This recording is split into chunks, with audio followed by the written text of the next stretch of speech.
Allahumma sayyidina wa habibina wa maulana Muhammad wa ala ali sayyidina Muhammad kama sallaita ala sayyidina Ibrahim wa ala ali sayyidina Ibrahim fil alamina innaka Hamidum Majid.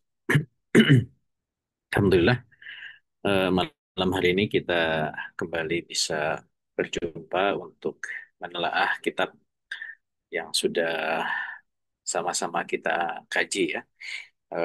Kitab Mafahim Siyasiyah li Tahrir masih membahas tentang permasalahan di dunia ya.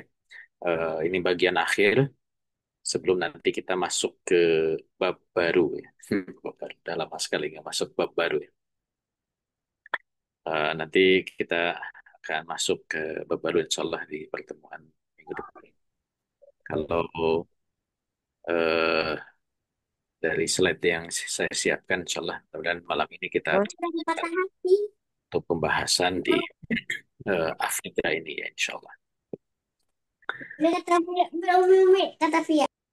Izin share screen ya.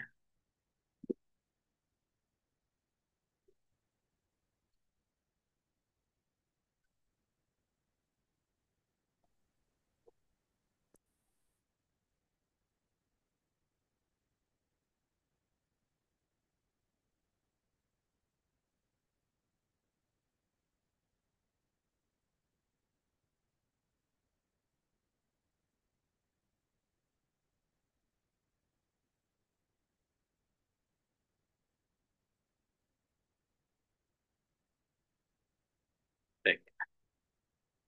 Eh, kita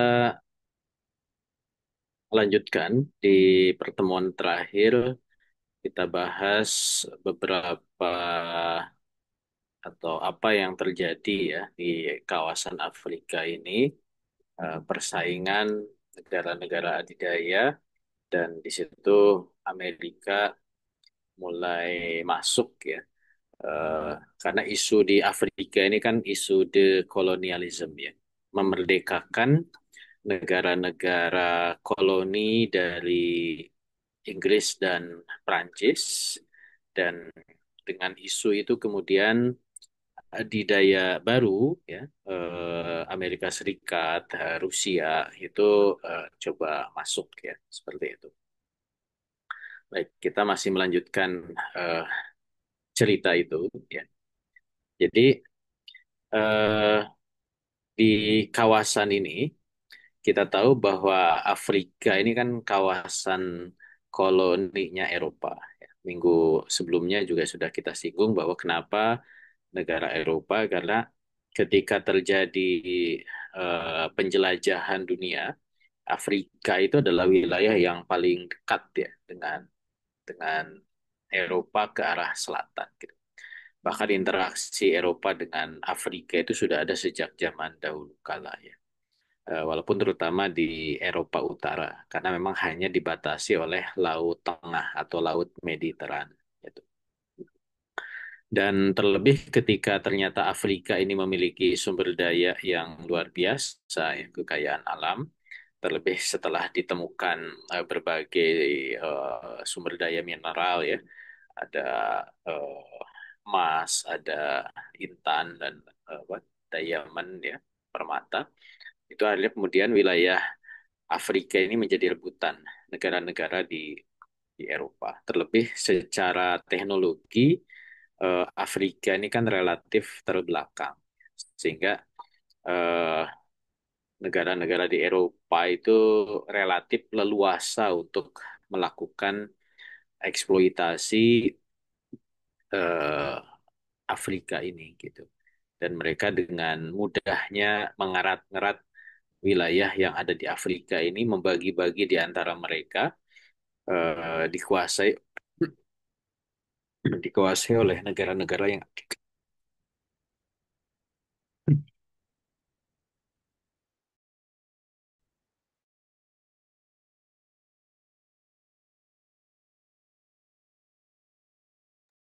ya dikuasai oleh negara-negara yang ada di Eropa. Ya.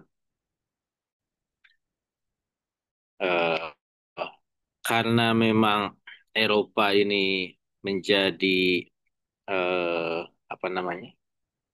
Maksudnya negara-negara Eropa ini banyak yang terlibat di Afrika, walaupun yang dominannya sudah kita singgung ya, Inggris dan Prancis, menjadi Afrika ini naik level apa namanya? Pergolakan politiknya menjadi masalah internasional ya, seperti itu. Dan itu terus berlangsung sampai kemudian pasca Perang Dunia Kedua ya.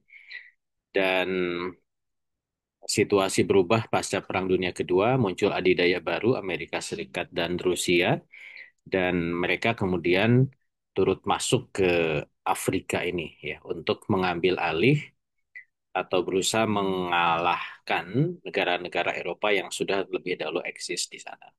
Walaupun Uni Soviet ya, karena memang tidak ada jejak imperialisme ke Afrika. Nah, ini yang menarik ya. Ya, karena memang Uni Soviet itu ya negaranya sudah luas ya.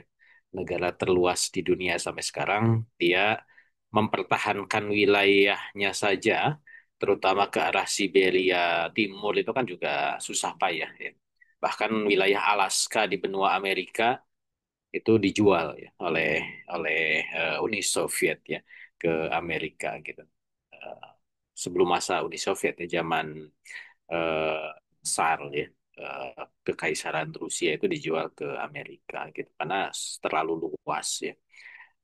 Artinya secara secara eh, objektif imperialisme penguasaan wilayah itu memang relatif tidak tidak terlalu apa tidak terlalu mendorong ya Uni Soviet untuk masuk ke wilayah Afrika. Makanya jejak imperialisme Rusia di Afrika itu tidak ada gitu. Walaupun ketika Uni Soviet berdiri sebagai sebuah negara ideologis ya, negara komunis, maka Uni Soviet tentu juga karena memang negara ideologis itu punya misi penyebarluasan ideologi, Afrika itu terlebih ketika muncul perlawanan-perlawanan terhadap negara imperialis ya, menjadi ladang yang subur untuk penyebarluasan gagasan komunisme di kawasan Afrika ini gitu. Eh, Sempat kemudian punya pengaruh cukup kuat di beberapa negara di Afrika, tapi akhirnya kemudian juga selepas semakin lemahnya Uni Soviet dan akhirnya bubar tahun 90, jejak dari Uni Soviet itu juga semakin berkurang di Afrika. Oh, memang masih ada ya. Kalau kita lihat di peta misalkan bahwa pada masa Perang Dingin ini Uni Soviet itu masuk di Afrika ya tahun 60-an sampai 70-an, terutama di wilayah-wilayah yang penjajahnya itu juga relatif lemah ya. Misalkan Afrika yang dijajah oleh Portugis ya. Eh, Makanya kemudian masuknya itu di situ gitu. Sedangkan kalau penjajahnya yang kuat seperti Inggris, Prancis gitu ya, maka kemudian Uni Soviet relatif sulit untuk masuk. Nah, ini negara-negara di Afrika yang pada masa Perang Dingin ini berada di bawah eh, pengaruh komunisme ya. Bahkan di Afrika Utara ini kan juga berkembang sosialisme Islam ya. Seperti yang di Libya ya, kita tahu Muammar Gaddafi dengan Green Books-nya ya, dengan buku hijaunya, dia memang Islam, tapi memang pengaruh dari pemikiran-pemikiran komunis yang relevan dengan Islam itu juga cukup kuat. Termasuk juga di Aljazair, ya, Ethiopia, kemudian Somalia, ya, Angola, Kongo, ya. Tapi Kongo nggak semua. Kemudian juga ada Benin.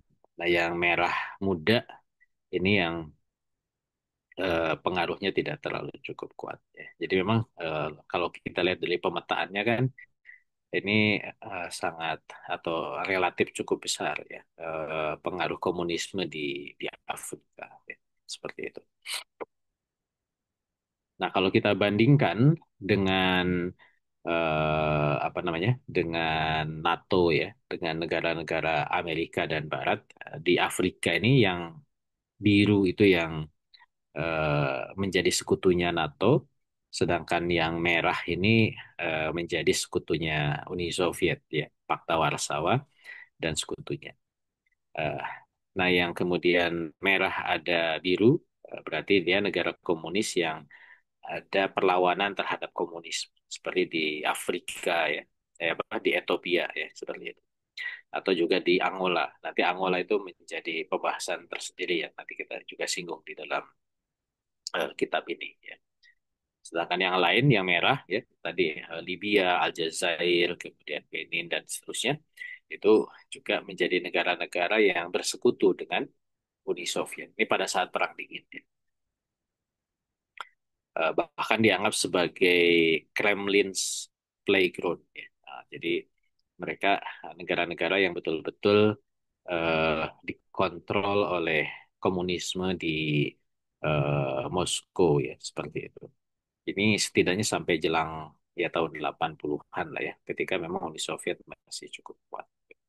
Aljazair, Libya, Mali, ada Burkina Faso, ada Ghana ya, Benin, kemudian Kongo, kemudian ada Angola, Zambia, Zimbabwe, Mozambik. Nah, ini kan eh, wilayahnya Portugis ya, dulu Angola, Mozambik ya, Tanzania, Ethiopia, gitu, Madagaskar.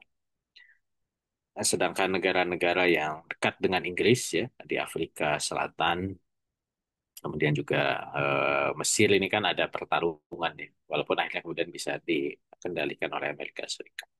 Kemudian juga Maroko dan Sahara Barat ya, seperti itu.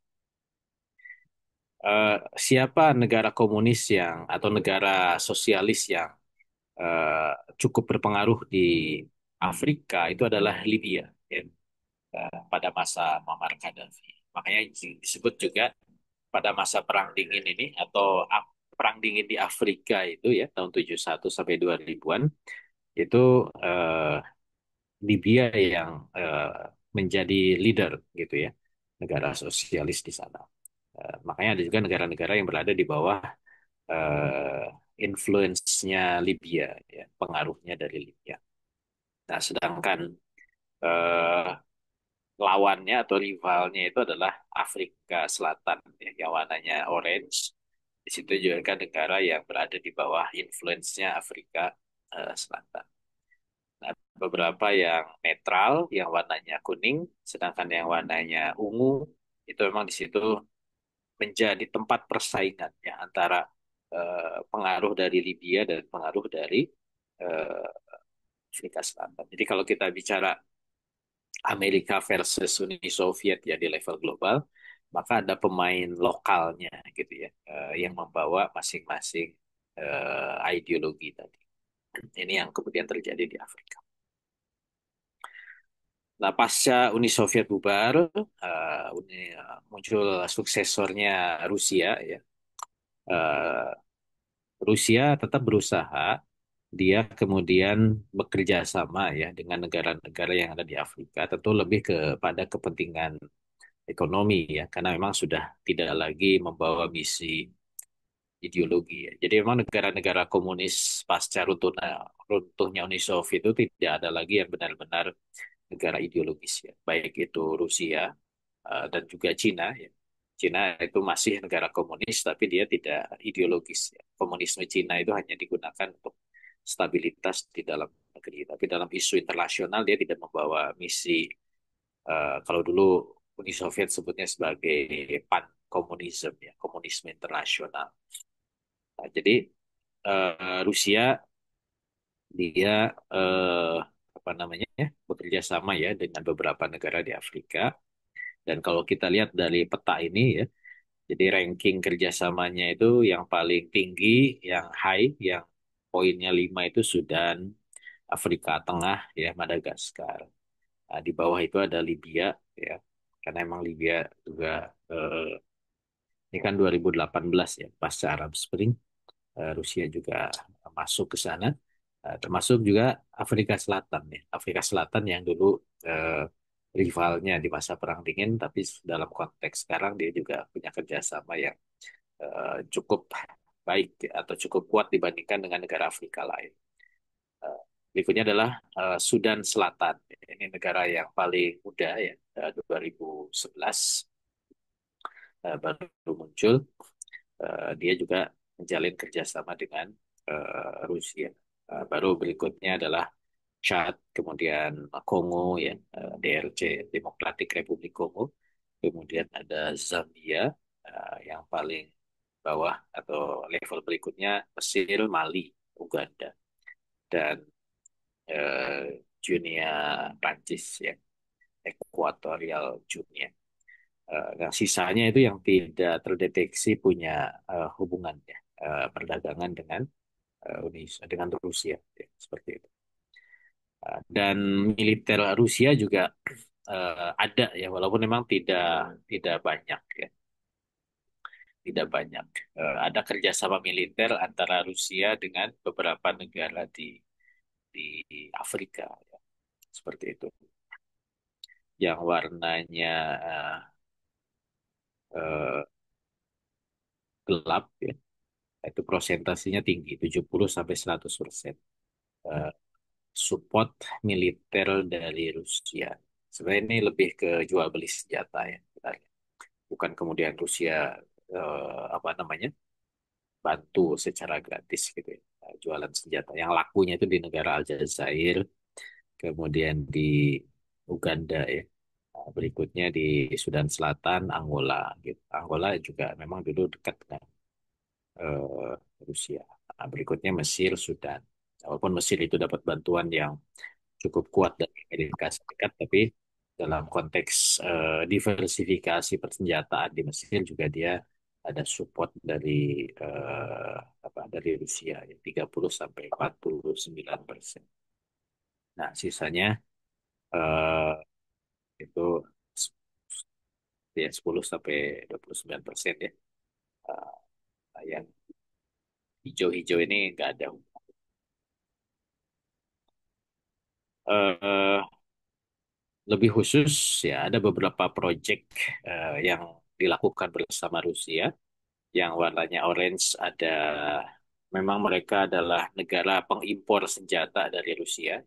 Aljazair, Mesir, Sudan, Angola. Kemudian ada kerjasama minyak di Aljazair, Mesir, Nigeria, Ghana, dan Mozambik. Kemudian ada apa namanya proyek penelitian nuklir ya di Rwanda sama Zambia. Kemudian ada proyek Yaman di Angola, Botswana, Zimbabwe, bahkan itu ada platinum ya di Afrika Selatan nikel gitu. Jadi memang ini praktis kepentingannya adalah kepentingan ekonomi ya. Mereka punya sumber daya itu, Rusia juga punya kepentingan di sana dan Rusia masuk ke Afrika seperti itu. Nah, sikap negara-negara Afrika ketika Rusia menginvasi Ukraina ini juga kan relatif berbeda-beda ya, sesuai dengan eh, apa namanya, sesuai dengan kedekatan hubungan dengan Rusia ya. Negara yang warnanya kuning, nah itu yang meng apa menentang ya, apa namanya, yang mensupport Ukraina ya, menentang invasi Rusia. Itu 51% mendukung Ukraina. Ini yang warnanya kuning ya. Nah, yang warnanya merah ini abstain. Abstain ini berarti kan dia dukung. Dukung tapi nggak berani bilang nggak gitu ya. Nah, itu warnanya merah gitu. Dan kalau kita lihat tadi, memang mereka selama ini juga kerjasama dengan Rusia. Yang betul-betul mendukung Rusia itu yang biru muda ya. Biru muda itu Eritrea seperti itu. Nah, sedangkan yang warnanya biru dia eh, netral apa? Ada absen ya. Abstain itu tidak apa dia netral, kalau absen tidak tidak hadir dalam dalam resolusi, tidak ikutan dalam resolusi. Kalau non-member Sahara Barat ya, itu memang belum menjadi anggota PBB. Oke ya, ini peta. Jadi dari sini juga kita lihat bahwa Afrika itu juga terbelah ya, dalam dukungannya bersama kepada Rusia. Nah, begitulah kemudian yang terjadi di masa Perang Dingin bahwa negara-negara imperialis di Afrika ini kan satu-satu berguguran.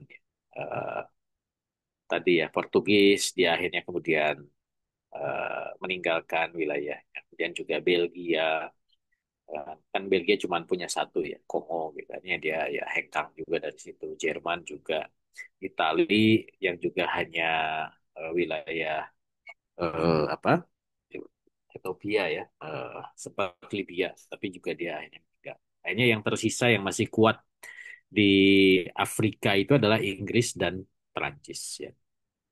Bahkan memang kedua negara ini, Inggris dan Perancis ini kan bikin organisasi eh, mantan jajahan, organisasi yang menghimpun mantan jajahan dia ya. Kalau Inggris bikin Commonwealth ya, organisasi persemakmuran. Kalau Perancis bikin Francophone, ya, negara-negara yang berbahasa Prancis. Ya. Nah, karikatur ini menggambarkan memang Inggris Prancis ini hanya berbagi makanan ya. Nah, untuk di Afrika yang warnanya biru itu negara-negara yang memang dijajah Prancis dan juga Prancis masih punya apa namanya? Punya pengaruh di negara-negara tersebut. Sedangkan yang warnanya merah itu negara yang dijajah oleh Inggris dan Inggris juga masih punya pengaruh ya di sana. Nah, sisanya kan itu yang kecil-kecil ya. Kongo itu Belgia, kemudian Mozambik yang sebelah selatan dekat Madagaskar itu Portugis ya.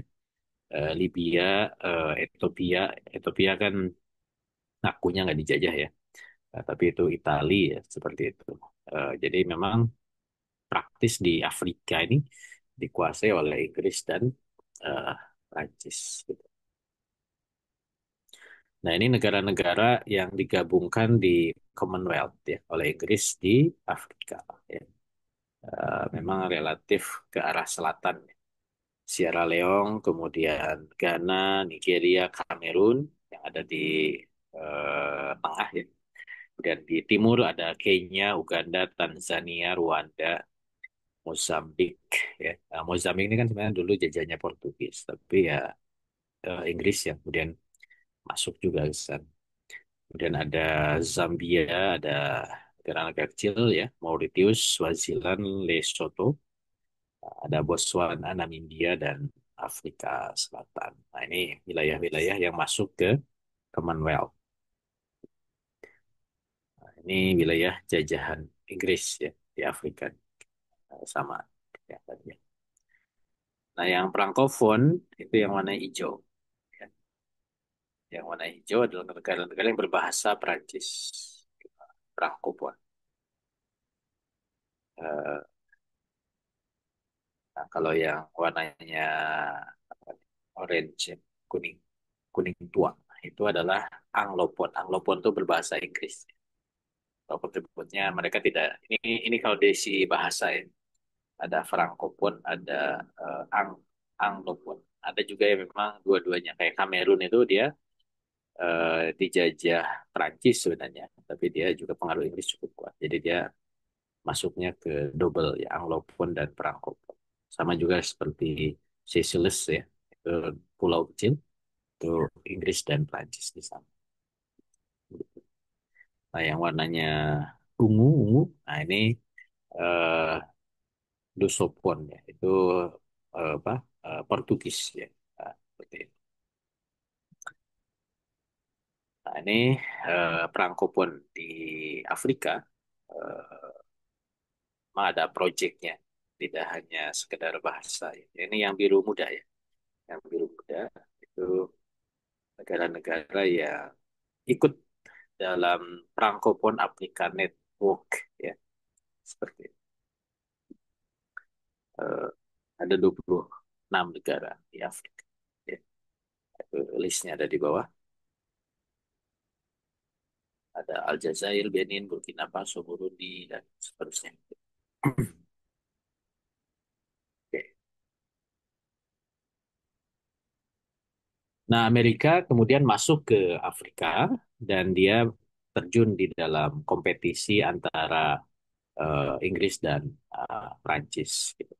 Jadi artinya kemudian disinilah Inggris dan Prancis harus menghadapi adidaya Amerika yang mau mengambil alih ya, wilayah-wilayah dari Inggris dan Prancis. Ya, bahkan Inggris dan Prancis itu kalau dipetakan ya di dalam kitab ini seperti bekerja sama gitu ya, agar mereka bisa bisa mencegah ya masuknya Amerika Serikat ke kawasan yang selama ini dikuasai oleh Inggris dan Prancis secara bersama-sama, gitu. Makanya kemudian Afrika ini terpetakan oleh pertarungan tiga kekuatan ini, Inggris, Prancis, dan Amerika. Dan disitulah kemudian pergolakan terjadi di Afrika. Terjadilah berbagai perang saudara ya di Afrika ini, di berbagai negara, gitu. Nah, dan sampai sekarang masih, ini sekarang ini 2024, 2004 ya, bahkan sampai 2025, sekarangnya sekarang, bukan sekarangnya kitab ini, itu juga masih berlangsung di beberapa tempat. Ini yang masuk list di kitab ini ada Sierra Leone, kemudian Liberia, ada Pantai Aceh.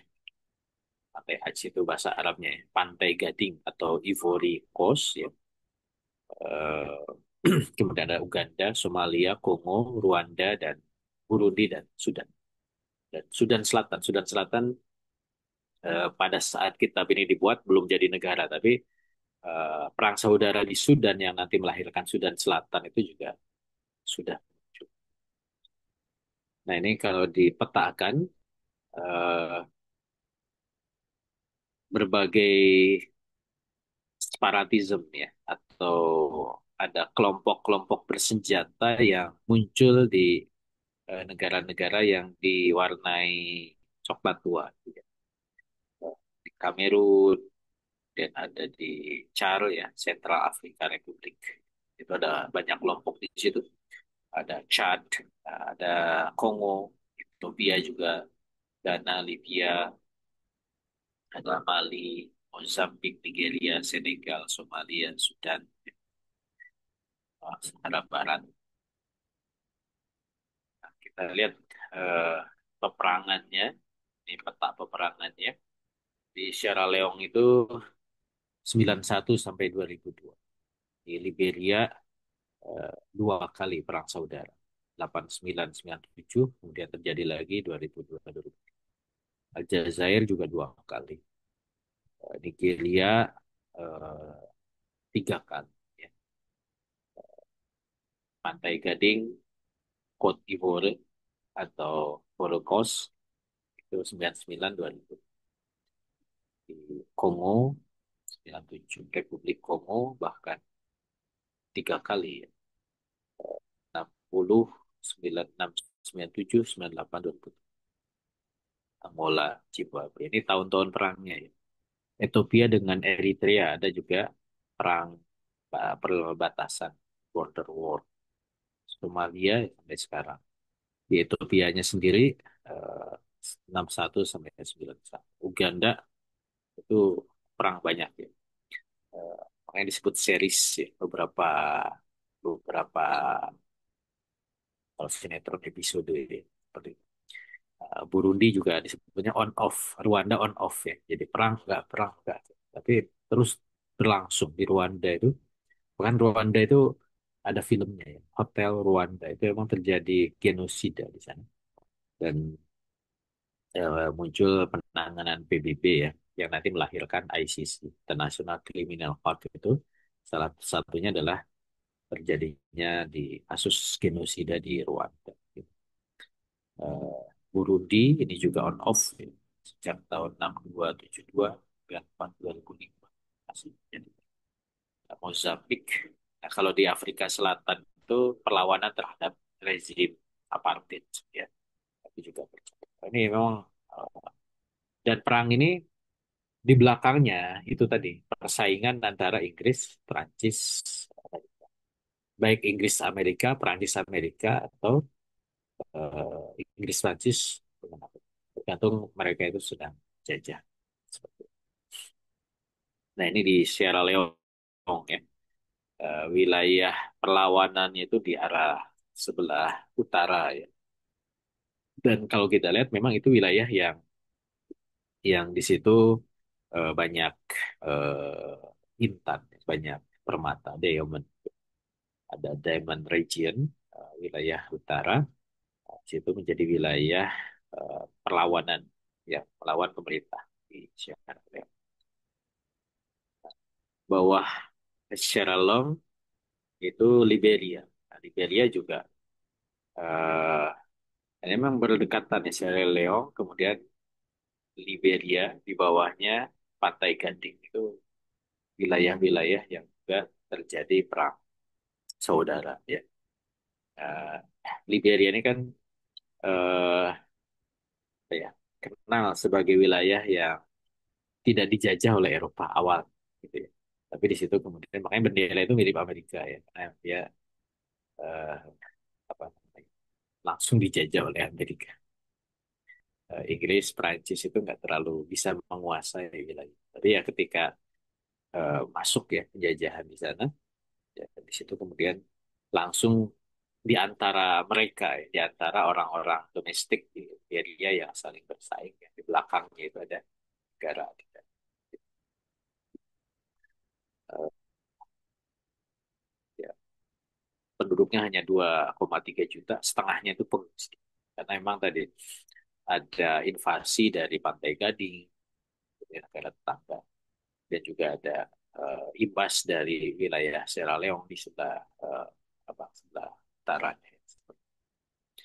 Nah, ini yang menjadikan terjadilah konflik ya di Liberia. Berikutnya adalah Pantai Gading atau Ivory Coast atau Côte d'Ivoire atau Sahel Ajd. Oke, tadi pantai Ajd, Pantai Gading. Nah, ini sebelahnya Liberia ya. Liberia sebelah timurnya itu Pantai Gading. Jadi ada 4 kelompok di sana yang saling bersaing. Ada Patriotic Movement Ivory Coast, ada Ivorian Popular Movement of the Far West, ya. Dan ada Loyalist Troop, ada Movement for Justice and Peace, gitu ya. Nah, mereka saling saling bertarung. Memang Afrika ini karena dia persoalan itu persoalan suku ya, suku yang beda gitu. Dan suku itu apa di apa istilahnya ya dipengaruhi ya oleh negara-negara Barat yang kemudian mau memanfaatkan perbedaan suku itu mereka saling saling berperang. Saya sebutnya sipil. Nah, Somalia, Somalia juga ini sampai sekarang ya kalau Somalia.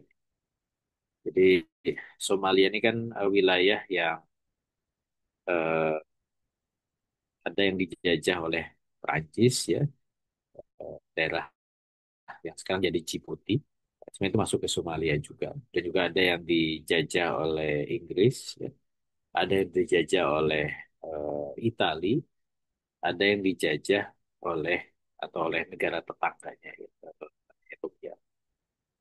Nah, makanya kemudian dengan wilayah yang masing-masing itu dikuasai oleh pihak-pihak yang berbeda, ini yang menjadikan Somalia, bahkan sampai sekarang ya, Somalia itu kalau di Afrika masuk ke failed state, ya, negara gagal gitu. Dan beberapa operasi militer dilakukan di sana. Bahkan ketika ISIS masuk juga ada simpatisan yang mengembangkan di sana. Kalau lihat di peta sebelahnya itu ya, ada titik-titiknya.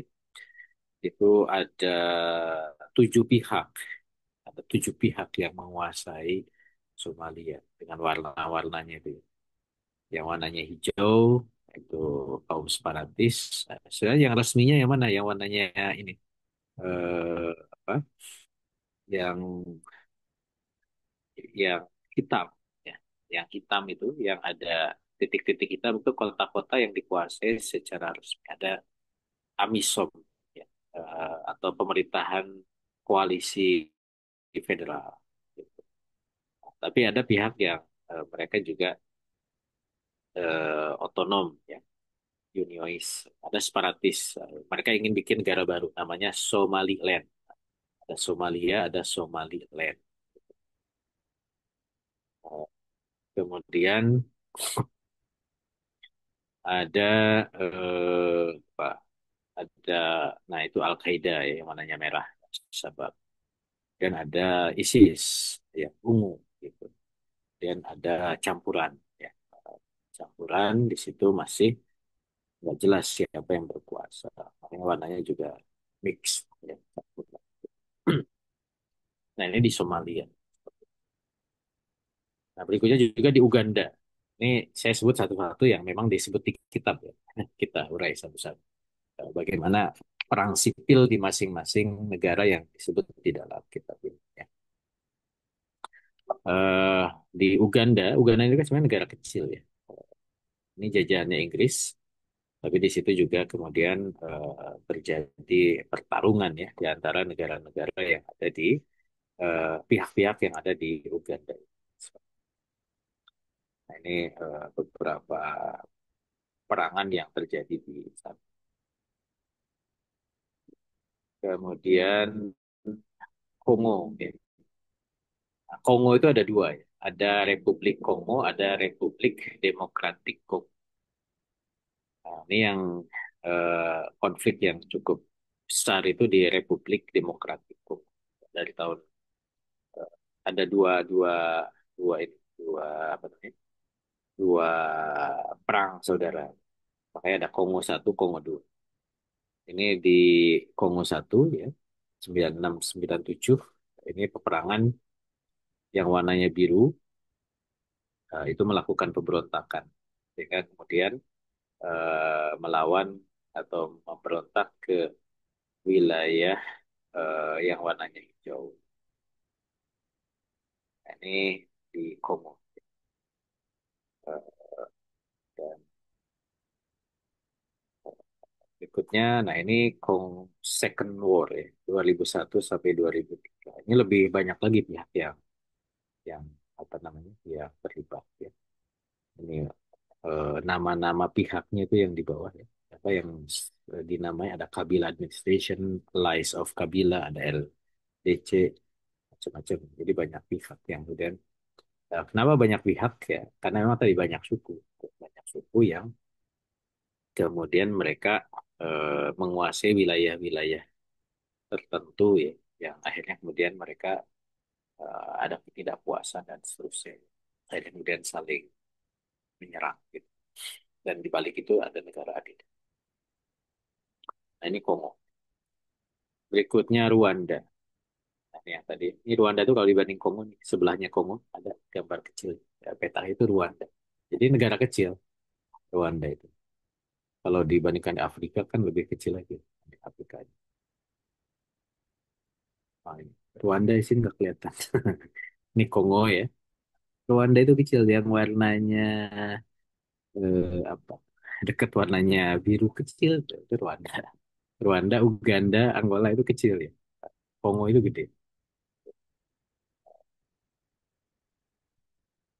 Oke, ya. Balik lagi. Nah, ini Rwanda. Dan yang berontak itu emang pihak ini yang warna biru. Yang warnanya biru memberontak ke yang warnanya hijau gitu. Ada wilayah pemerintah hijau, ada yang perlawanan Kongo, ya. Warna gitu. Dan dibikinlah the military hijau. Cuman ya, Rwanda ini menjadi isu internasional ketika memang terjadi genosida. Judul filmnya itu Hotel Rwanda. Tapi kalau film lama sih. Saya dulu di kampus itu sempat bedah film Hotel Rwanda. Nah, berikutnya Burundi, ya. Burundi juga negara kecil, ya. Terjadi juga krisis di Burundi. Ada perang saudara juga di sana. Dua suku utama ya, suku Hutu dan Tutsi. Nah, ini juga terjadi perang saudara. Bahkan terjadi apa namanya genosida. Nah ini pihak-pihak yang terlibat ya di dalam perang sipil di Burundi. Berikutnya adalah Afrika, Sudan. Sudan itu ada tiga, tiga perang sipil. Tapi yang di kitab ini yang dibahas adalah eh, perang sipil yang melahirkan pemecahan Sudan dan Sudan Selatan. Ketika sudah pecah, Sudannya juga masih perang, Sudan Selatannya juga perang. Cuman tidak ada di kitab ini, tidak dibahas. Nah, memang karena Sudan ini secara agama ya, kalau kita lihat peta di sini, eh, wilayah utara itu wilayah Sudan itu Muslim. Nah, wilayah selatan itu Kristen dan juga agama lokal. Nah, secara suku yang Muslim di atas itu banyaknya Arab, ya. Sedangkan yang di bawah itu sukunya macam-macam banyak. Makanya kemudian di situ eh, terlebih juga eh, dulu Sudan ini kan memang eh, secara ya sebelum ada Inggris masuk ya mereka itu ya penguasa-penguasa lokal gitu. Tapi ketika Inggris masuk ke Inggris kan menyatukan ya Sudan Utara Sudan Selatan. Inggris itu kan menyatukan ada namanya strategi apa ya? Inggris itu ini ingin menguasai Afrika itu dari utara sampai selatan. Nah, dari Mesir masuk ke Sudan terus ke bawah dia cari jajahan. Nah, dari selatan itu Afrika Selatan terus ke atas gitu, ya. Makanya kalau kita lihat tadi di peta apa namanya? Peta Inggris menguasai Afrika. Balik dulu bentar ya. Nah, ini kan. Nah, Inggris itu dia yang warna biru ya. Jadi dari atas Mesir kan sudah ya. Dan ini Sudan biru muda, Sudan Selatan masuk ke Uganda, nanti masuk ke dari bawah Afrika. Jadi dia menjajah dari atas sampai bawah gitu. Padahal memang penguasa awalnya itu ya ada penguasa-penguasa lokal di Sudan yang memang secara agama beda, secara suku beda gitu ya. Ketika di bawah kekuasaan Inggris awalnya mereka jadi satu negara Sudan. Makanya ketika Inggris kemudian Amerika masuk ya, salah satu yang menjadikan muncul Sudan Selatan itu memang provokasi dari Amerika eh, Serikat ya, atau kemudian bisa dimunculkan negara baru sehingga Amerika bisa masuk ke eh, Sudan Selatan. Tahun lalu ini nggak terlalu jelas ya. Ini tulisan kecil di sebelah peta itu. Jadi memang ketika ditemukan minyak tahun 78, kemudian Amerika mulai bikin basis militer ya di sana tahun 85. Di situ kemudian muncullah perlawanan terhadap Amerika oleh Muslim yang ada di wilayah utara dan jadilah perang sipil. Nah ini peta konfliknya ya, yang ada di Sudan.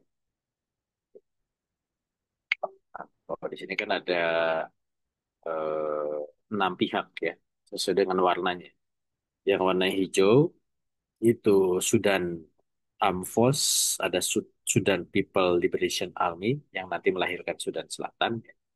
Kemudian ada Justice and Equality Movement. Nah, ini juga eh, di wilayah Darfur ya. Dan ada eh, Sudan People Liberation Army yang di atas Sudan Selatan. Ada Eastern Coalition itu di sebelah timur.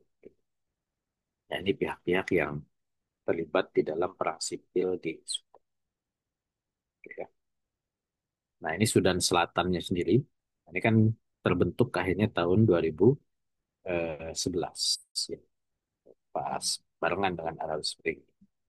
Tapi memang tadi Inggris lah yang menggabungkan tahun 46 Britain merged North and South Sudan ya. Jadi satu negara. Awalnya memang dua teritori yang penguasa lokalnya berbeda sama Inggris disatukan jadi satu negara. Kemudian ketika dimerdekakan dari Inggris tahun 56, disitulah muncul perang saudara. Sudah 55 sampai 72 gitu.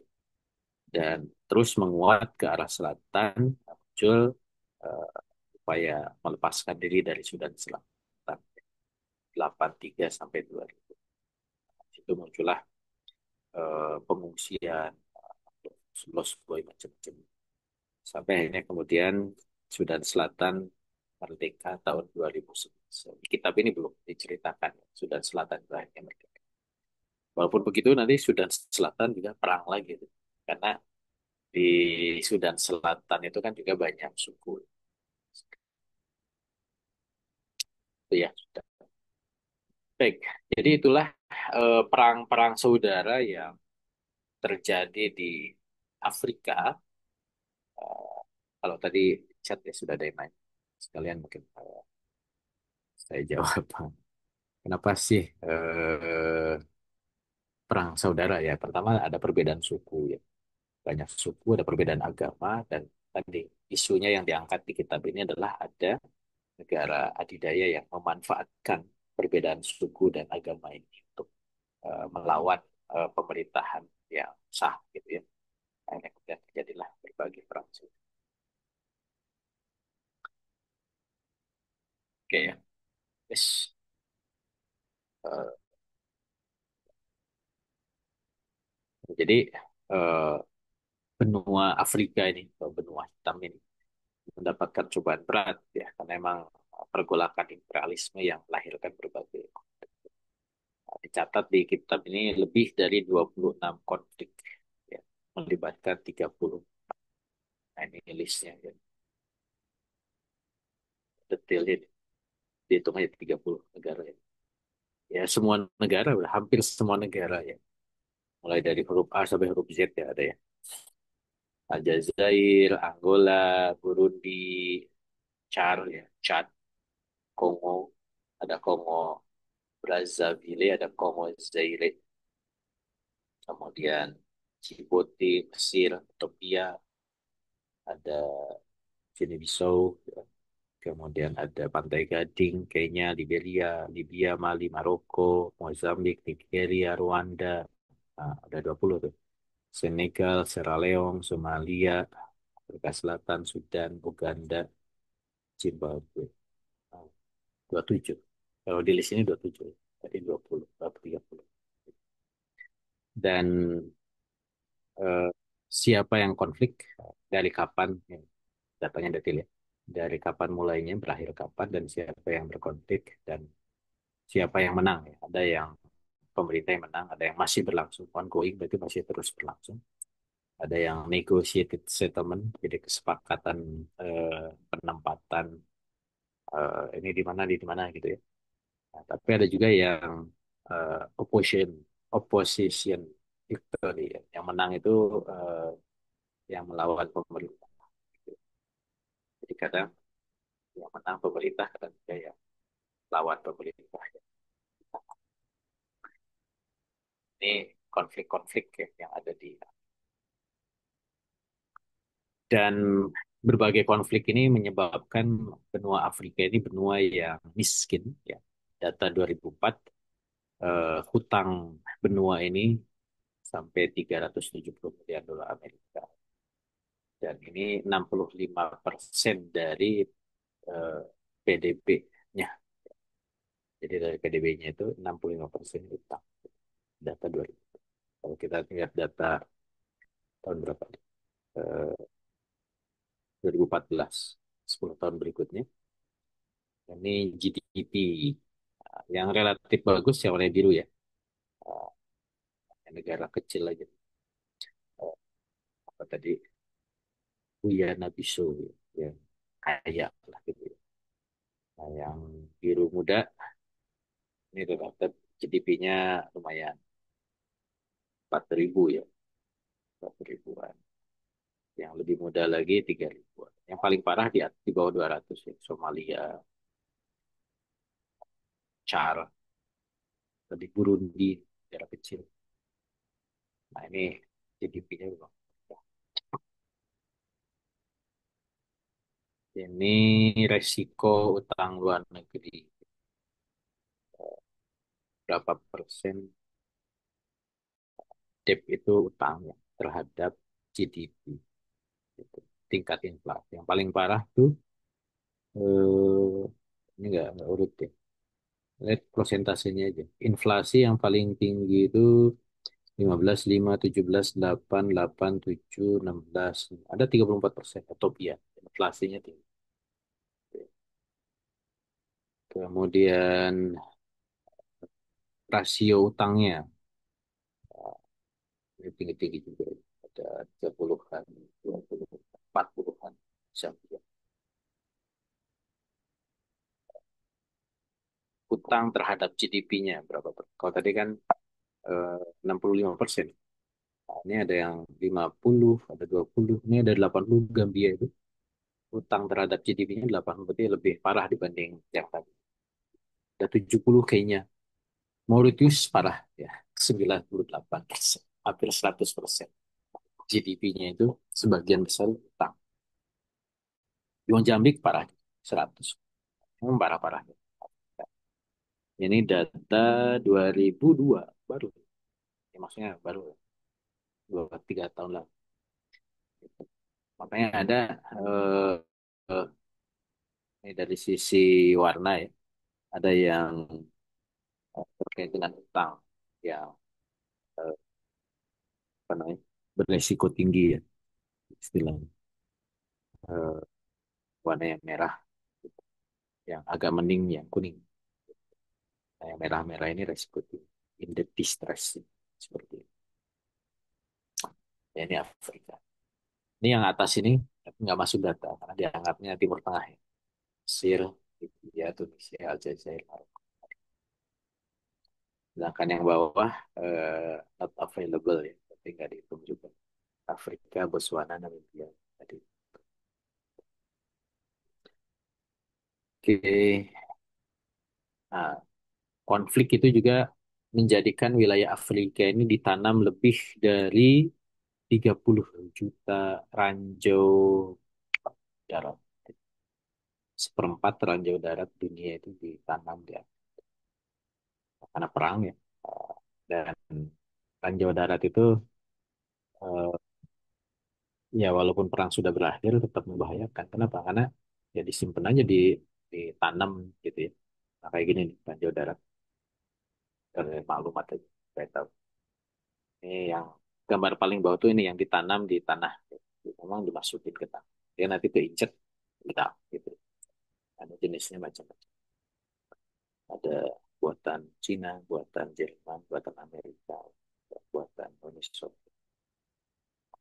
Nah, di Asia Tenggara itu di Kamboja paling banyak. Ya perangnya udah selesai, tapi ya ini kan susah bersihinnya. Ya, ya nunggu meledak aja. Karena kan mungkin tanam nggak tahu lupa lagi tanamnya gimana. Ini nanam pohon itu tumbuh. Kalau nanam kayu, nah, injek gitu. Bisa sih dicari pakai detektor logam. Cuman ya ngapain juga gitu nyali-nyali. Akhirnya ya udah sekenanya. Itulah resiko perang. Nah ini peta ranjau darat. Kemudian juga peta ranjau darat. Ini warna merah nih. Negara yang ditanam ranjau darat. Memang Afrika yang paling banyak. Nih. Hampir semua Afrika itu warnanya merah ya, ranjau darat. Walaupun dari bulat yang paling gede itu yang memang tingkat korbannya tinggi ya. Ini di Afghanistan. Karena memang sedang perang ya. Pakistan, ya, di belakang Kamboja itu cukup gede. Di Afrika yang paling tinggi itu di Somalia. Yang lain ya walaupun kecil-kecil tapi ada ranjau. Di Eropa itu masih ada Jerman nih. Jerman itu karena memang dulu Perang Dunia Kedua ya. Tapi sisa-sisa ranjau darat itu masih ada. Yang kena lupa ada daerah-daerah yang ketika lewat kena tak gitu ya. Juga di wilayah Balkan Albania, Kosovo, Bosnia, Kroasia, negara komunis ya, Eropa Timur, Bulgaria, Ukraina, Georgia, Turki juga ada. Memang dulu wilayah perang. Masuk juga Iran, Irak, Timur Tengah, kecuali di Yaman, deh, Mesir, Libya, Aljazair. Indonesia aman. Pertama karena udah lama nggak perang. Kedua mungkin nggak mampu beli ranjau seperti itu. Ini apa? Oh ya, ini sama ya. Ini ranjau darat juga.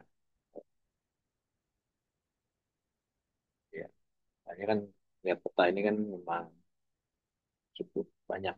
Ini 2021. Kontaminasi dari ranjau atas 2021. Yang terkontaminasi cukup banyak. Yang hijau itu dinyatakan sudah aman, clearance reported complete. Jadi sudah di clearance, sudah dibersihkan dan sudah yang putih-putih ya, sudah relatif atau tidak ada evidence ya, tidak ada bukti di situ ada ranjau darat aman.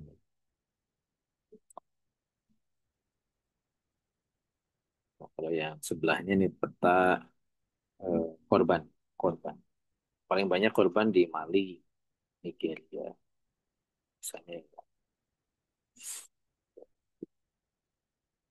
banyak sekali peta ini. Nah, ini juga sama ya, peta ranjau darat, kontaminasi. Jadi, ya, cukup masif itu 2020. Tadi ya, di Asia Tenggara ya, Kamboja sama Thailand. Thailand mungkin sisa-sisa. Ya. Dan pergolakan negara-negara imperialis yang di Afrika ini ya kadang ya diselesaikan dengan kesepakatan di antara mereka. Contoh ya tadi ya, Sudan Utara dengan Sudan Selatan akhirnya kemudian disepakati udah dipisah, dimunculkan negara baru. Dan Amerika kemudian yang mengontrol Sudan Selatan gitu. Nah, ini juga yang kemudian dilakukan oleh negara-negara adidaya ketika mengontrol kekuasaan mereka di Afrika. Yes. Nah, ini timeline di Sudan Selatan. Jadi memang sedari awal ada konflik ya. Awalnya memang mereka Inggris yang menyatukan Sudan Utara dan Sudan Selatan, walaupun tadi di peta awal ya, secara etnis ada perbedaan, secara agama ada perbedaan. Ketika disatukan itu akhirnya kemudian terjadi perang saudara ya di antara. Sampai akhirnya kemudian disepakati ada comprehensive peace agreement ditandatangani dan akhirnya disepakati untuk dilepaskan. Ada referendum Sudan Selatan itu menjadi negara baru. Walaupun setelah itu terjadi civil war yang berikutnya ya. Nah ini Sudan Utara, Sudan Selatan. Nah ini perjanjiannya. Tadi kan disebutkan bahwa diselesaikan dengan perjanjian, Comprehensive Peace Agreement Sudan tahun 2005. Kalau kita lihat dari pihak-pihak yang, di sini bahasanya mediator ya, ada Amerika, Inggris, dan Norwegia. Jadi memang disitulah ada kesepakatan yang dikontrol oleh eh, negara adidaya. Bahasa positifnya negara donor atau negara yang membantu. Bahkan tidak ada makan siang gratis. Ini Presiden Sudan Selatan dan dia sangat bangga selalu pakai topi koboi karena itu adalah hadiah dari Presiden Amerika. Emang kadang apa vulgar juga ya. Ya emang benar mereka itu didukung oleh Amerika. Ya, ya maksudnya vulgar menunjukkan gitu. Kalau kita kan berusaha, oh ini dianalisis ya. Tapi ketika mereka menunjukkan ciri-cirinya secara langsung, memang ya mereka itu bonekanya mereka. Hmm. Nah juga di Pantai Gading ya, Pantai Aceh atau Ivory Coast, itu juga antara Amerika dan eh, Prancis. Ya. Kesepakatan. Ada juga dari pihak-pihak yang terlibat di perang sipil. Waktu itu ada Prancis, ya. Amerika bisa jadi tidak secara langsung, ya. Mungkin via PBB, gitu. Atau tadi ada Liberia. Liberia itu kan juga negara yang dekat dengan Amerika Serikat. Dan ya problem di Pantai Gading ini karena memang tadi kekayaan alam. Tapi yang utama ini nih, eh, apa, eh, emas dan minyak ya, petroleum. Kalau bahan tumbuhan ya, itu relatif tidak beremisi. Nah, inilah yang menjadikan bahwa memang pergolakan internasional itu juga terjadi di Afrika. Sehingga Afrika itu adalah memang muncul masalah-masalah internasional. Artinya pihak-pihak di luar Afrika, baik mantan penjajahnya atau adidaya baru yang coba masuk itu kemudian terlibat ya untuk berusaha menguasai benua Afrika.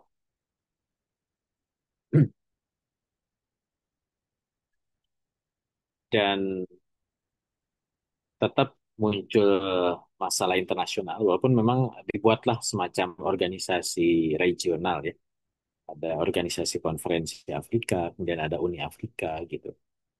Karena tetap saja keberadaan organisasi regional di Afrika ini sama halnya juga seperti di ASEAN ya. Ada di Asia Tenggara ada ASEAN gitu ya.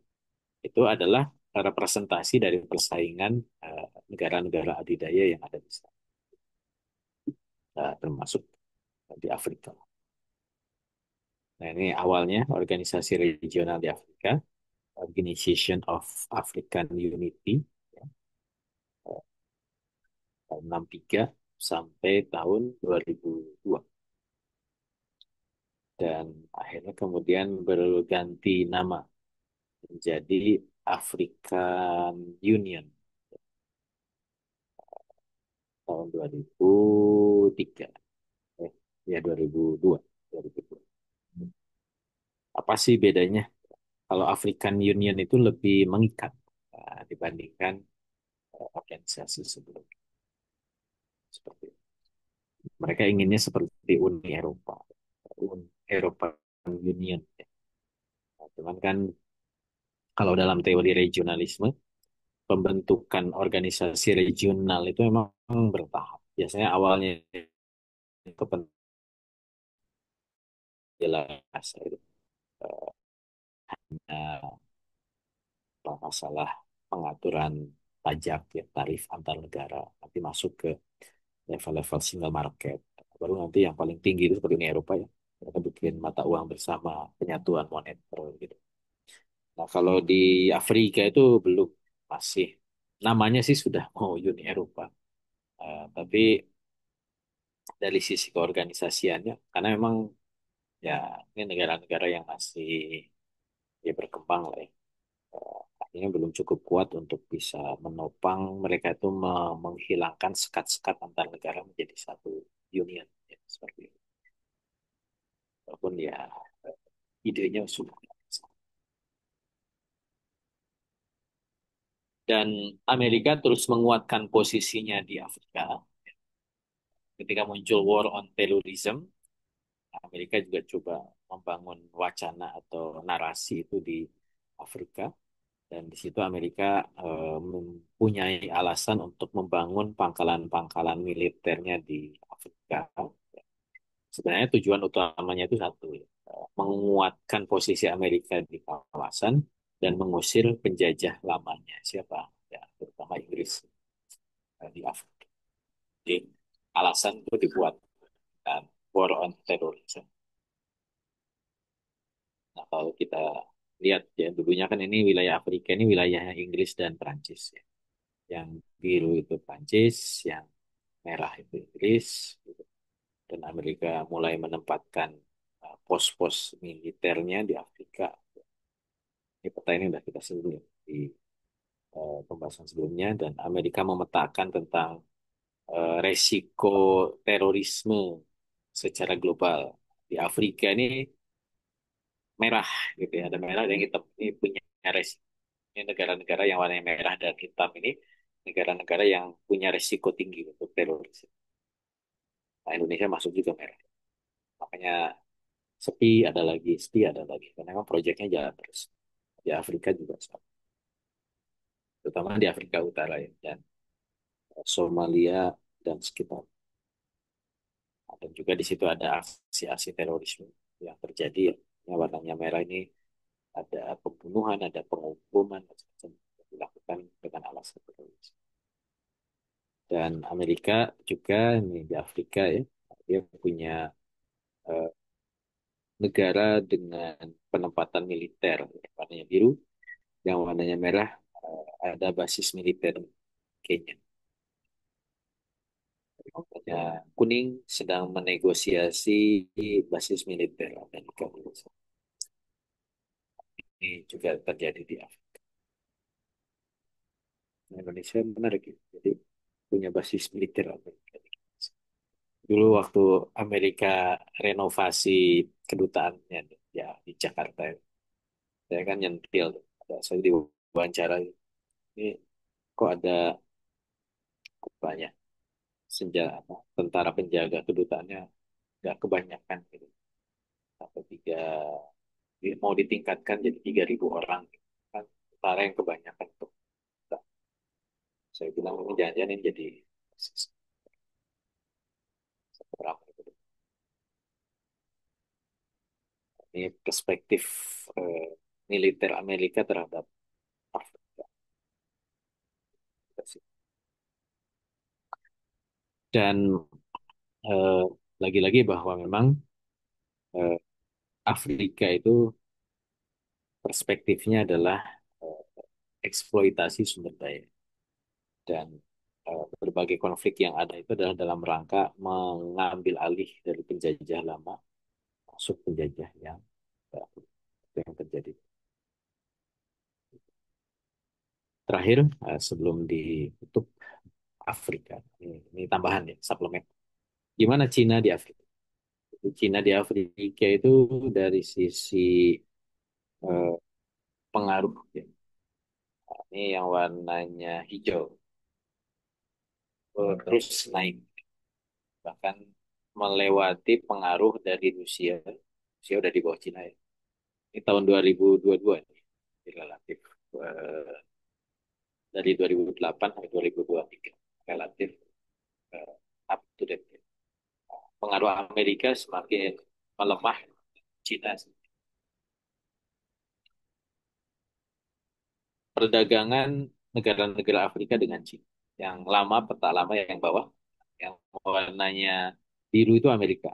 Jadi kalau dibandingkan banyak mana dagang ke Cina atau ke Amerika? Nah, kalau 2003 masih banyak Amerika dibandingkan Cina masih beberapa. Tapi 2023, 2 tahun lalu, eh, dari 54 negara Afrika, 52-nya itu lebih banyak dagang dengan Cina.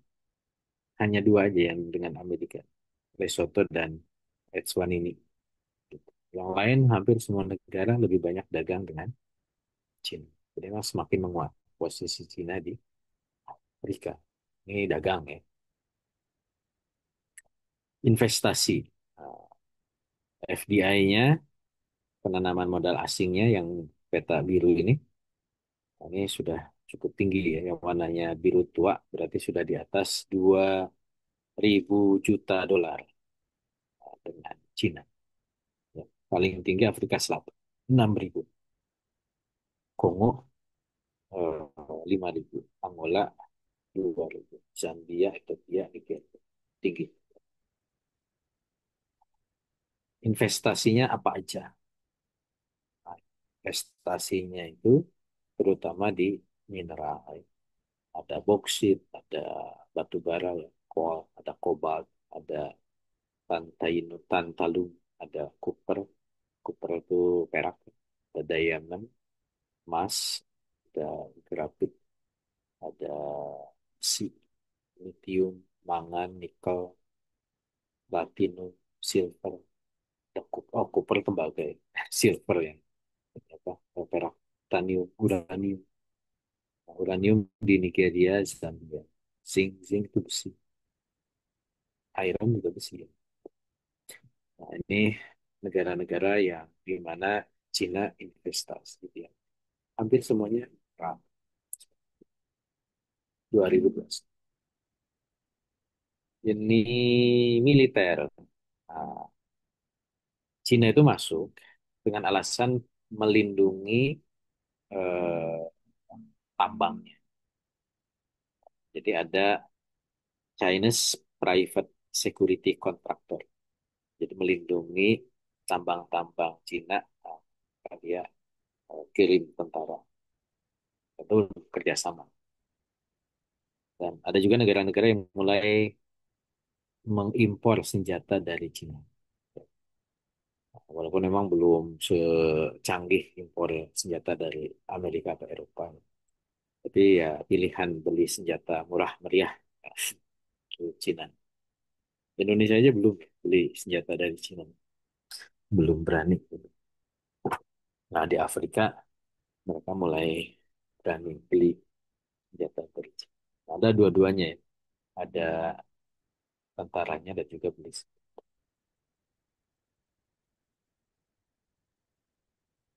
Oh, ini tadi ya, harusnya perdagangan dengan Cina. Jadi Perancis semakin sedikit juga, hanya tinggal beberapa negara Afrika Selatan. Jadi memang semakin banyak dagang. Kemudian utang, utang dari Cina dan Cina bikin pelabuhan Port with Major Chinese, pelabuhan-pelabuhan yang dibangun dengan investasi Cina. Hampir sepanjang eh, pantai timur, barat ya, Afrika itu pelabuhannya dibangun. Bahkan di situ ada potensial set for bisa ada potensi apa angkatan basis angkatan laut Cina, angkatan perang. Dan juga ada power station yang di backup oleh Cina.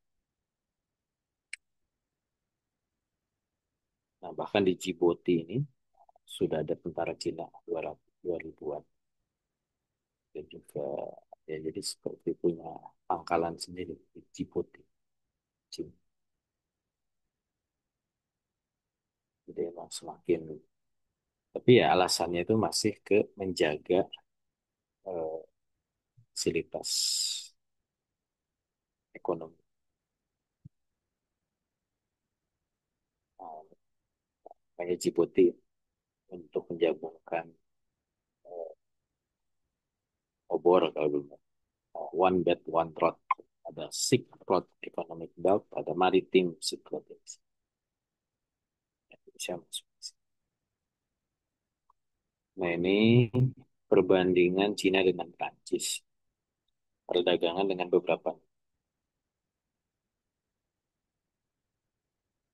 di dengan Kamerun, Cina nomor satu, Prancis nomor dua. Kongo, Cina nomor lima.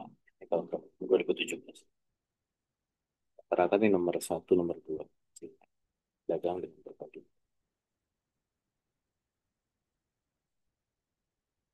Ya, jadi itulah ya, ya, akhir ya, paragraf terakhir di bab ini. Jadi enam, enam masalah besar ya. Kawasan yang ada kita udah bahas dan memang intinya bahwa di enam kawasan ini eh, tampak ya konflik antar negara, eh, adidaya. Makanya tema kita kan eh, pergolakan adidaya. Baik, itu mungkin pertemuan kita malam ini. Insya Allah minggu depan ganti bab, bukan hanya ganti judul, ganti bab. Insya Allah.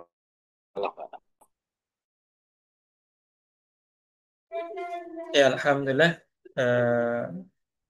kita mendapatkan penjelasan ya. Jadi berkaitan dengan bagian akhir di eh, pembahasan seputar tentang benua Afrika. Dan Alhamdulillah ini kita sudah buka karena memang sudah ada yang mengirimkan pertanyaannya ke kolom komentar di saat beliau menyampaikan materi. Em, Kami ingatkan kembali juga mungkin kalau memang masih waktunya cukup nanti kita minta beliau untuk menjawab. Oke, tapi kita prioritaskan dulu yang sudah masuk dulu Ustadz ya. Dan nanti kalau memang cukup waktunya kita buka kembali sesi tanya jawabnya. Kalaupun tidak cukup nanti kita cukupkan dengan yang sudah masuk dulu. Ini ada titipan pertanyaan dari channel YouTube Ustadz. Izin bertanya Ustadz, atas akun Lia Septiani 6715. Izin bertanya Ustadz, mohon maaf jika saya tidak menangkap atau terlambat. Bagaimana peran seorang Tito Yugoslavia, mungkin utusan pada saat konferensi Asia Afrika? Terima kasih. Mohon tanggapan Ustadz.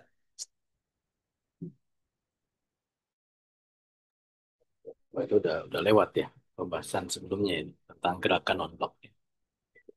Jadi apa namanya? eh jadi di bab ini di Afrika ini pembahasan Afrika ini kan sempat kita singgung ya bahwa muncul strategi dekolonialisme, memerdekakan negara-negara baru dan memerdekakan negara-negara baru ini menjadi cara yang dimanfaatkan oleh negara-negara adidaya untuk mengambil alih eh, namanya dari negara-negara penjajah lama, terutama Inggris dan Perancis. Makanya kemudian didorong dibuat itu, gitu ya. Dan ada 5 tokoh yang kemudian terlibat. Ada siapa? Nehru ya dari India yang kita sudah singgung di pembahasan ini bahwa dia ternyata membawa perpanjangan tangan dari kepentingan Inggris, gitu ya. Tapi kepentingan Inggris itu apa? Nah, dia sebenarnya ingin menjaga gitu ya jajahannya. Jadi bermain di 2 kaki. Dan ada dari Cina, kemudian Cina itu kan juga sama dengan di Yugoslavia. Ya. Saya singgung bahwa ada 2 tipikal komunisme di masa Perang Dingin.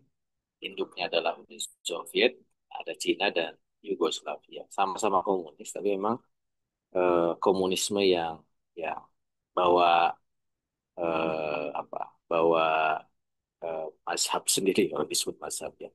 Mazhabnya Mao ya, Cina, kemudian mazhabnya Tito gitu di Yugoslavia. Itu juga berdiri di 2 kaki. Pertama bahwa kepentingan komunis, tapi di sisi lain mereka juga menjadi rival penguat terhadap komunisme induknya di Uni Soviet. Gitu. Kemudian juga ada dari eh, Kongo ya, dari Zaire, eh, Afrika, Yugoslavia, Cina, India, Afrika, dan dari Indonesia. Itu berlima ya, tokoh gerakan non-blok di konferensi Asia Afrika tahun ini. Jadi kalau peran Tito itu bukan Tito yang di sini ya, Tito yang di Afrika, yang di Yugoslavia. Itu adalah ya dia sama-sama tadi ya, dia membawa gagasan dekolonialisme yang situ juga membawa kepentingan negara-negara komunis supaya bisa masuk ya ke negara-negara baru itu. Walaupun memang tadi komunisme yang berbeda dari Soviet. Ya. Kurang lebih begitu ya. Walau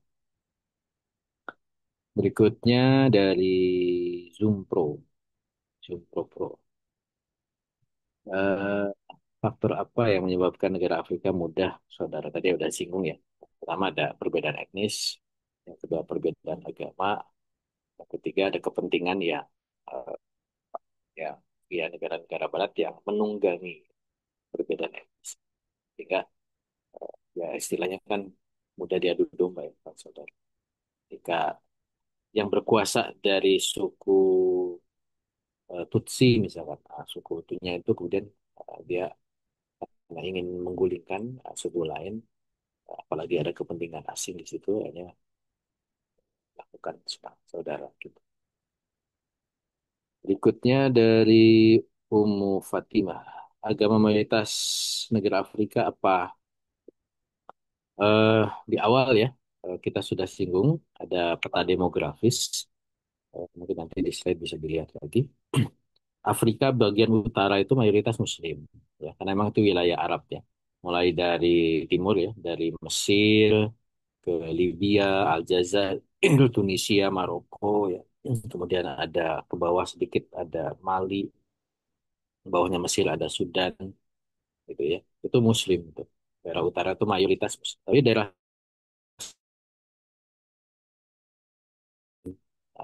baik Kristen ataupun yang awalnya mereka tidak beragama. Nah, Kristen itu kan dibawa oleh Barat ya. Makanya kemudian petanya itu beda-beda di Afrika. Itu ada yang mayoritas Muslim daerah utara, ada yang mayoritas Nasrani daerah selatan. Nah, kayak kasus tadi Sudan Selatan itu, ya karena memang Sudan awalnya satu negara, di situ ada terbelah ya, wilayah utaranya Muslim, wilayah selatannya itu Kristen. Kemudian di ya tadi ada pihak asing yang masuk, Amerika Serikat mendorong terjadinya pemisahan gitu, sehingga bisa dipecah dan dikendalikan ya. Itu dari Bu Mbak Nadira ya.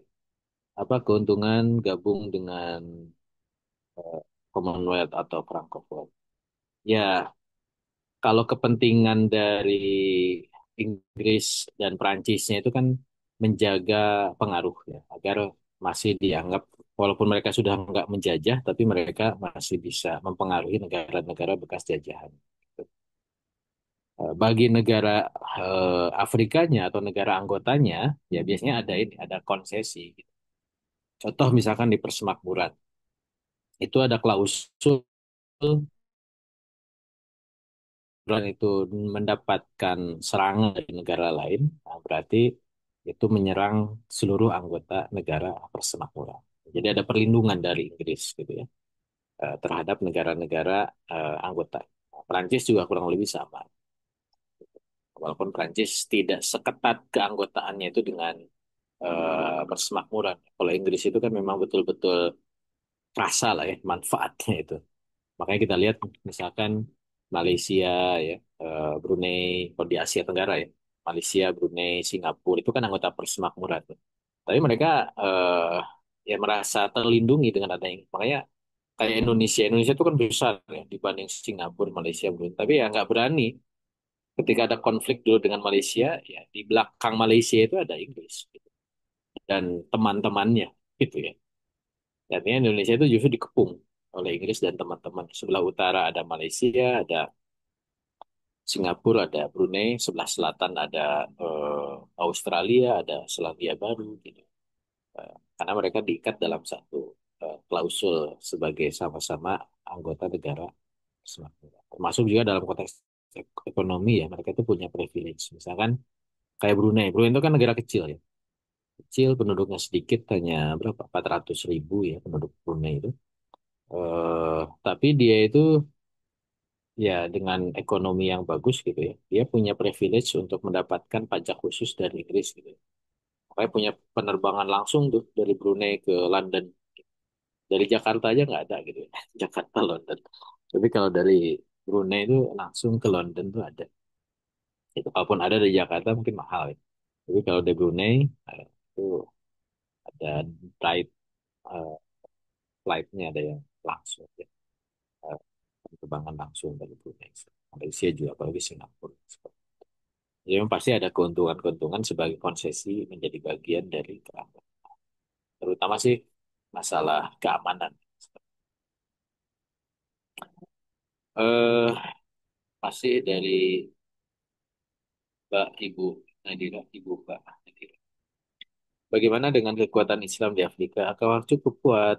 Ah, ya, cukup lah, cukup. Eh, Beberapa negara di Afrika itu punya potensi sebagai majal dakwah. Mesir itu punya potensi. negaranya cukup besar, penduduknya cukup banyak, militernya kuat. Masalahnya dia pendukung Israel ya, dan dipaksa oleh Amerika. Ya, tinggal gimana mengubah ahlul quwah. Dan dakwah di Mesir kan baik yang dilakukan oleh Ikhwanul Muslimin, Hizbut Tahrir dan kelompok di sana kan juga terus gencar. Tapi ya sedemikian kerasnya ya militer Mesir itu supaya dijaga oleh Amerika karena dia adalah pilar penjaga Israel. Nah, Sudan juga cukup kuat ya, dakwah juga di sana bagus. Ya. Bahkan dulu sempat militer Sudan itu juga pro terhadap Islam ya, satu zaman Umar Bashir ya, Jenderal Umar Bashir. Cuman ya memang tidak cukup sekedar pro ya, memang harus betul-betul mendukung dakwah. Gitu. Sudan punya potensi. Gitu. Kemudian Libya juga, walaupun sekarang udah kacau balau ya di Libya. Aljazair juga itu negara yang cukup besar, ya, cukup kuat juga. Terutama di wilayah utara ya, karena memang mayoritas Muslim, dakwah juga berkembang di sana. Walaupun memang tantangannya adalah bagaimana mengakses masyarakat dan juga ahlul quwah. Insya Allah ada peluang dan potensi yang cukup juga di sana. Mengapa Pak Norman ya? Mengapa Afrika menjadi dunia ketiga? Eh ya karena memang Afrika itu sebenarnya kalau bicara taraf berpikir ya, ketika zaman Islam berkembang di Afrika itu kan tidak ada pembedaan. Ya. Banyak ulama-ulama besar yang juga muncul dari Afrika. Bahkan penguasa Muslim di Mali ya, itu kan sangat terkenal, sangat kaya raya gitu. Ya. Cuman masalahnya kan eh ya itulah ya kelemahan umat Islam ketika eh, sudah merasa puas ya. Hanya kemudian ya bukan bukan dari taraf berpikir kan gini eh, secara fitrah setiap manusia itu pasti bisa berpikir gitu ya berpikir itu sedikit eh, apa teori berpikir itu kan ada 4 unsur ya dalam kitab tafkir jelaskan begitu. Pertama ada indera, ada dimaf, ada panca indera, ada otak. Yang 2 unsur berikutnya ada fakta, ada maklumat sabita. Gitu. Secara fitrah itu manusia kan punya punya panca indera, punya otak. Ya. Dan selama selama sehat, insya Allah siapapun bisa berpikir. Yang membedakan itu 2 hal berikutnya. Bagaimana dia itu bisa mengembangkan apa, apa terhadap fakta dan maklumat sabita. Gitu. Artinya sesiapapun itu cemerlang ya ketika bisa mengoptimalisasi untuk mencermati fakta-fakta, melakukan kajian, penelitian dan seterusnya, dan juga memperkaya maklumat sabta. Artinya secara ras ya, kalau bicara ras, ras itu kan bentuk-bentuk fisik manusia ya. Ras itu apa? Bentuk fisik yang indrawi ya. Orang Afrika hitam, tapi ketika hitam itu bukan berarti otaknya juga lemah enggak. Gitu. Artinya secara otak mah sama gitu. Tinggal bagaimana mereka melatih otak itu di Mars ya. Otak secara zat fisik itu dilatih untuk diisi dengan maklumat sabikoh berdasarkan fakta-fakta yang dia indra. Masalahnya itu di sini. Dia bukan masalah ras. Gitu. Inilah kemahakuasaan Allah, kemuliaan Islam bahwa fitrahnya itu sama. Ras itu nggak ada lebih tinggi, lebih rendah dari sisi ras. Tapi taraf berpikir itu ditentukan oleh kemampuan dia memanfaatkan, mengoptimalkan kemampuan berpikir. Nanti syiar malam akan bahas kitab tafkir. Ya, atau sudah belum? Bahas sudah pernah ya? Belum, San. Belum ya? Cuman kayaknya nanti sedikit peminatnya. Pertama karena emang nggak dikaji rutin. Kedua karena disuruh mikir terus. Kalau nggak serius susah nih tentang film itu. Nggak apa-apa kalau mau dikaji. Itu udah ada kita. Bagus ya tadi. Berikutnya, ini dari admin ini. Bagaimana langkah Amerika Eropa pengaruh Cina semakin besar? Ya memang tadi kan suplemen ya. Cina itu semakin emerging, ya, semakin menguat di Afrika. Dan ini memang faktor ekonomi ya. Jadi memang kalau bagi Amerika, eh, yang dia khawatir itu kan ancaman ideologis. Dan Cina itu memang belum menjadi ancaman ideologis. Kalau kita baca di apa, kajiannya NIC ya, bahwa memang 40 tahun ke depan, 40 tahun, 20 tahun ke depan ya, sampai 2040, NIC itu melihat memang potensi ancaman terhadap eksistensi Amerika itu adalah Cina. Gitu.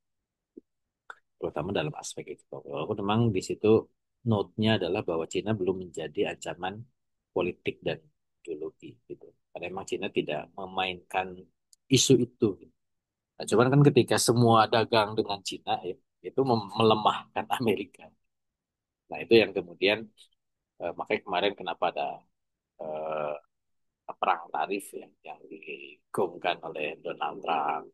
Dia kasih warning gitu bahwa ketika terus defisit perdagangan dengan berbagai negara termasuk dengan Cina dan defisitnya itu tinggi, ini juga menjadi menjadi note ya catatan gitu, nggak boleh dibiarkan.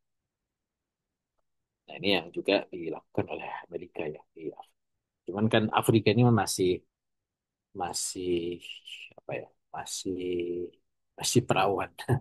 Maksudnya gini, masih banyak sumber daya yang belum tereksploitasi ya di Afrika. Dan itu yang menjadi eh, incaran ya dari negara-negara Barat termasuk juga. Cuman Amerika mungkin masih belum melihat secara serius ya Cina itu untuk apa Afrika itu untuk kemudian bisa mengkonsentrasikan pengaruhnya. Karena memang ya ini ya resiko ya sebagai negara global dia kan harus main di banyak tempat. Kalau Cina itu ya dia mungkin bisa lebih efektif. Ya. Negara-negara yang mungkin dia tidak terlalu ada kepentingan ya dia nggak terlalu serius ini. Gitu. Tapi negara-negara yang di situ nggak ada yang main gitu ya, ya sudah dia masuk sih ya bisa mendapatkan kayak Djibouti gitu ya. Ya, mungkin negara lain apa sih Djibouti ya nggak penting gitu ya. Begitu Cina ya karena nggak ada yang main situ tuh masuk situ dia kuasai. Gitu. Kayak di Asia Selatan. Nah, Cina itu kan mainnya dengan Sri Lanka gitu. Sri Lanka, Bangladesh gitu. Bagi negara lain nggak penting, tapi Cina ya, ya masuk dia ke situ. Itu pinternya ya, pedagang itu pedagang. Ya, walau dari Amirul Ihsan. Apakah Amerika masih jaga masih ada perubahan peradaban dari barat ke Islam? Masih jaga wilayah Afrika. Ya, tadi sudah dijelaskan ya bagaimana eksistensi Amerika juga hadir di Afrika, berusaha menguatkan pengaruhnya, bahkan menempatkan militernya di sana ya dengan berbagai isu, terutama isu eh, terorisme, eh, dan itu masih dimainkan oleh Amerika. Tapi bahwa potensi menuju ke peradaban Islam ya insya Allah ya. Tadi saya sudah jelaskan di Afrika itu ada negeri-negeri Muslim ya juga cukup kuat ya tradisi keislaman. Mesir, Sudan ya, kemudian eh, Aljazair ya, Tunisia juga, walaupun Tunisia kecil ya.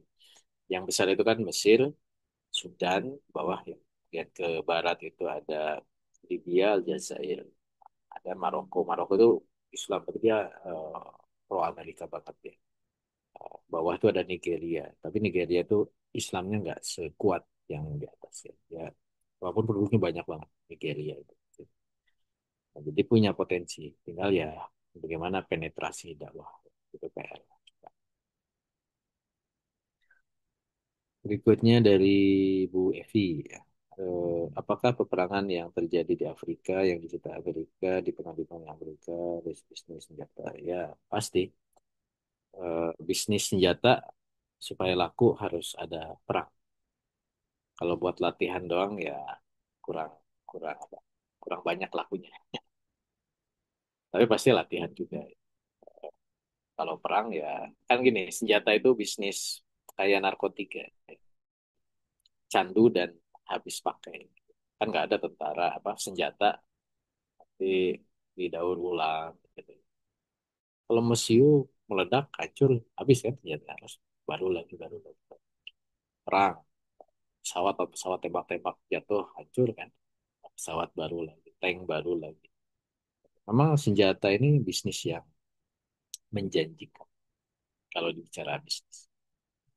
Makanya kemudian di situ juga menjadi penting. Cuman kan nanti senjata itu kalau terlalu mahal kan nggak bisa dibeli. Terlalu canggih, terlalu mahal gitu. Amerika tawarkan kan pesawat canggih siluman F-35 gitu ya. Atau kayak ke Israel Iron Dome gitu.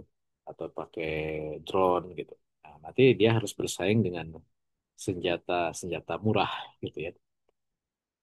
Karena nanti harus murah tapi efektif gitu ya. Atau ya tadi senjata pemusnah sangat langsung menang gitu. Kalau itu mungkin bukan ke senjatanya kan. Kalau pengusaha massal ya nanti mati semua nggak ada yang beli lagi. Seperti itu. Jadi betul pasti peperangan itu juga ada kepentingan bisnis. Walaupun kalau saya lihat ya di Afrika memang dominannya itu bukan ke jualan senjata, tapi bagaimana perang itu diciptakan untuk eh, mengambil alih eh, sumber daya Afrika dengan memunculkan penguasa-penguasa lokal yang pro terhadap Amerika. Kalaupun ada keuntungan bisnis senjata itu kecil saja ya, kalau di Afrika. Karena ya kemampuan daya belinya juga kan nggak sebombastis kemarin seperti negara-negara Arab dia jor-joran kan beli persenjataan dari Amerika. Ya kan kalau jualan retail ya, jualan peluru, senapan kan Amerika nggak jualan yang begitu. Kalau kita lihat perang-perang di Afrika itu kan perang murahan ya. Eh, bukan perang mahal. Perang mahal itu pakai pesawat, pakai misil, pakai drone, itu perang mahal. Tapi kalau Afrika itu kan perang darat ya. Pakai senapan, pakai peluru tajam gitu, ya. Radio-radio darat yang tadi itu. Itu kan perang tidak terlalu mahal. Gitu. Makanya memang apa aspek bisnis senjata itu tidak terlalu signifikan. Ya, walau Ya, Alhamdulillah. Sepertinya tidak ada lagi pertanyaan, Ustaz. Kita cukupkan dulu, Ustaz. Kira-kira ada yang ingin disampaikan, Ustaz, sebagai closing statement? ya, alhamdulillah kita sudah tuntaskan pembahasan tentang apa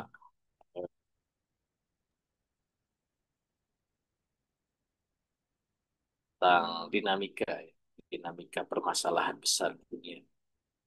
Mulai dari kita memahami eh, negara-negara adidaya, kemudian juga masalah-masalah yang ada di berbagai kawasan menunjukkan bagaimana dinamika yang terjadi di masing-masing kawasan. Alhamdulillah kita sudah urai semua. Kemudian ini menambah maklumat kita ya dan terus mengupdate ya dengan karena kan namanya politik itu terus dinamis. Apalagi ini kitab 2004 ya. Artinya memang butuh diupdate dengan kondisi-kondisi kekinian gitu.